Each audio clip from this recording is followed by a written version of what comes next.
Assalamualaikum warahmatullahi wabarakatuh. Welcome to TOEFL subjects. Okay, today we're going to talk about X grammar rules you must learn to rise your TOEFL score. X grammar rules you must learn to rise your TOEFL score. Okay, first, use the continuous aspect when referring to a progressive or temporary action. Aspects mean that when we use verb, we can focus on either the action itself. The action is seen as continuous progressive or happening at the moment of speaking or on the result of action. The action is simply general habit.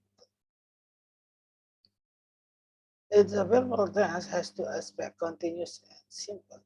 This means that whenever the action happens, past, present, or future, we can focus on either the action itself, continuous aspect, or the result of the action, simple aspect. The continuous aspect is formed with the auxiliary verb to be used in the intended tenses plus the ing form of the verb. Example, he is climbing the mountain right now. She has been writing for the past 40 minutes. This is the example of the continuous aspect when referring to progressive or temporary action. And second, use the define thing, people, or places. The definite article is used for things, people, or place that are defined for the speaker. This means that the speaker knows precisely what things, person, or place they are talking about.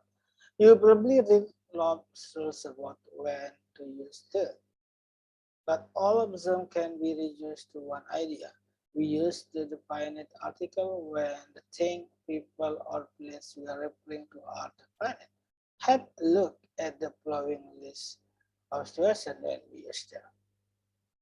With the people thing mentioned before, so it is clear what you are referring to from the context. For example, we are staying in a nice hotel. The hotel is in the center of the city, okay, because it is defined, and then it is very clear referring to the hotel. And so it is use adjective only when describing people, place, or thing. Some learners confuse adjectives with adverbs. So let's look at both parts of speech one at a time, beginning with adjectives. Adjective here is adjective describes noun, people, place, or thing. For example, I like romantic movies. So it is the example of adjective. I like romantic movies. And then the fourth is the who, whom, and which are not interchangeable. Who refers to people, which refers to things, that can refer to what people and think. Here's some example. I know the man who you talked to earlier. I know the man that you talked to earlier. The contract which you signed is on the table. The contract that you signed is on the table. The only exception is that which can be used when you have a group of people and you want to select one. Okay. And the verbs. The future is not used in time and conditional clauses. You cannot use will to refer to the future in time and conditional clauses. The time clauses usually begin with time expressions such as when, soon as, while, until, after, before. As conditional clauses usually start with if. You simply need to omit will to refer to the future. So that instead of the future simple, you will use the present simple. For example, it's wrong. After she will return, we can talk. After she return, we can talk. And the sixth is the present perfect is used when there is a connection with the present.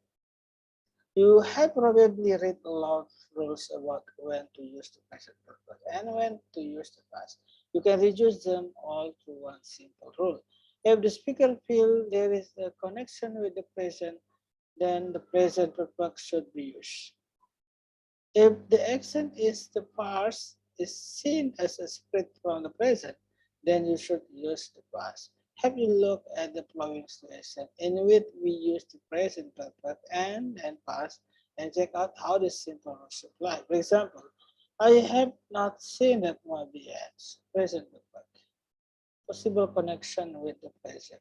I might want to see the movie. Don't spoil it. This is the example. And seventh, don't use impression in a banded question.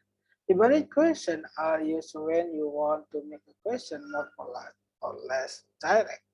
You form a banded question by using short introductory phrases such as, could you tell me?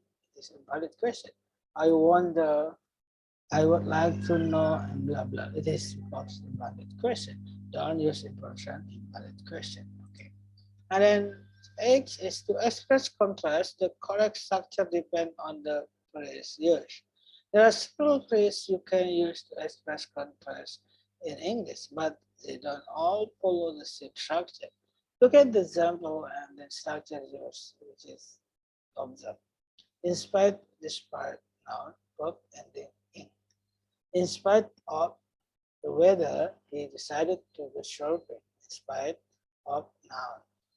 Despite writing the letter in the morning, he didn't mean it to post it today. It is despite his purpose. Thank you, everybody, and please study hard and good luck.